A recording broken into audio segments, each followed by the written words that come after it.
हम तो सिर्फ आपसे ये पूछ रहे हैं कि आप तो इतनी बार सांसद जीतते रहे, ये मामूली बात नहीं है। लेकिन जब बिहार में मैं पिछले 15-20 सालों से देखता हूं, जब चुनाव विधानसभा, जब लोकसभा का चुनाव होता है, पप्पू यादव की सियासत के पर्क लग जाते हैं, पप्पू यादव का राजनीतिक कद बड़ा हो जाता है। जैसे ही विधानसभा चुनाव आता है, उनके पर्क कट जाते हैं। अच्छा, एक बात बोलूं? अब मैं आगे बताऊं? सर वही कर रहा हूं। आगे बोलूं? हाँ बोलिए। आप 2014 का चुनाव के बाद देखिए, 2015 में आपने जन अधिकार बनाया, 2-3% वोट पाए। ठीक है। आपने अभी इसी विधानसभा लोकसभा चुनाव से पहले आपने अपनी पूरी पार्टी का विलय कांग्रेस में कर दिया। सर। आपको कांग्रेस टिकट नहीं दिला पाई और आरजेडी ने वहां खड़ा कर, आप जीत गए। अब उसके बाद आप फिर आ गए विधानसभा में, अब फिर पप्पू यादव जो ताकत, जो एनर्जी गेन की लोकसभा में, ऐसा लग रहा है कि अब उनको पंचर करने का धीरे धीरे विधानसभा तक जाते जाते पता नहीं। और दूसरा, आपको पूर्णिया और सीमांचल के ऊपर का, पूर्णिया मधेपुरा, इससे ऊपर का नेता, पैन बिहार नेता मानने का लगता है कि इन लोगों का इरादा नहीं रहता। एक बात बोलूं? आपने कहा पंचर।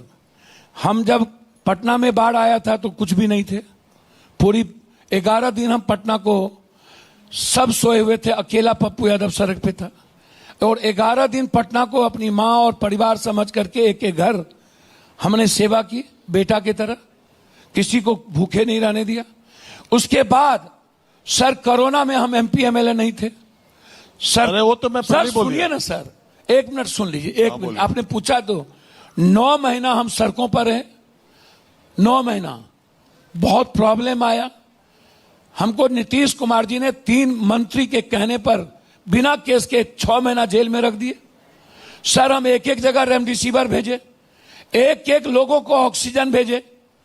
कोई ऐसा पत्रकार कह दे कि जिसके परिवार में दुख हुआ और पप्पू यादव वहां नहीं पहुंचे, 2 हो गई, बात खत्म। मेरा पर नहीं कटा, सेवा करने की पर नहीं कटा।